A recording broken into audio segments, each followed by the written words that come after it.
राष्ट्रीय panchayat news. Gaza में जारी इजराइल की कार्यवाही के 70 दिन हो चुके हैं और इन 70 दिनों में गाजा शहर पूरी तरह से तहस नहस हो चुका है। गाजा में जारी इजराइल की बमबारी में लगभग 18,400 फिलिस्तीनी मारे जा चुके हैं।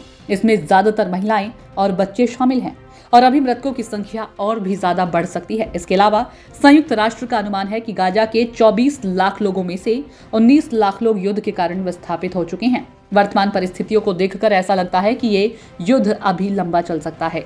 गाजा में इजराइल की बमबारी में 18,000 से भी अधिक लोग मारे गए हैं और जो लोग इजराइल की खतरनाक मिसाइलों और गोलियों से बच गए हैं, अब उनका पीछा अदृश्य और जानलेवा बीमारी कर रही है। यहाँ लाखों लोग भोजन, साफ पानी और आश्रय की कमी से लगातार जूझ रहे हैं। गाजा के लोग इस समय नरक का जीवन जीने को मजबूर हैं।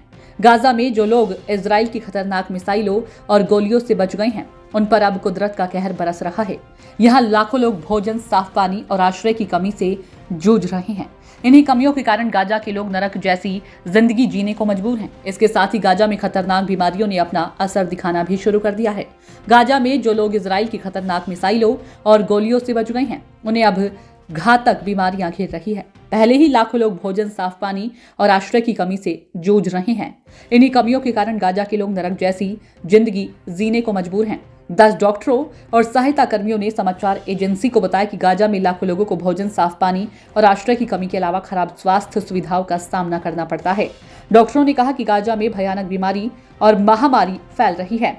विश्व स्वास्थ्य संगठन के आंकड़ों के मुताबिक 29 नवंबर से 10 दिसंबर तक 5 साल से कम उम्र के बच्चों में डायरिया के मामले 66% बढ़कर 59,895 हो गए। इसी अवधि के दौरान बाकी आबादी में डायरिया के मामलों में 55% की वृद्धि हुई है। संयुक्त राष्ट्र ने कहा कि युद्ध के कारण गाजा में स्वास्थ्य व्यवस्थाएं चरमरा गई हैं और इस वजह से सटीक आंकड़े सामने नहीं आ सके हैं।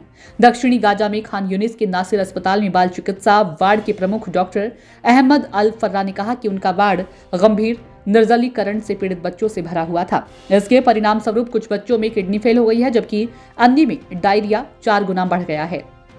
जानकारी के मुताबिक पिछले 2 सप्ताह में खान यूनिस में हेपेटाइटिस ए के 15 से 30 मामले सामने आए हैं। 1 दिसंबर को इजराइल और हमास के बीच युद्ध विराम समाप्त होने के बाद से लाखों लोग अस्थायी आश्रय, स्कूलों और तंबुओं में चले गए हैं। सहायता कर्मियों ने कहा कि हजारों लोग खुले में सो रहे थे। यहाँ तक कि लोगों के पास नहाने, पर्याप्त शौचालय और पानी की सुविधा भी बहुत कम है।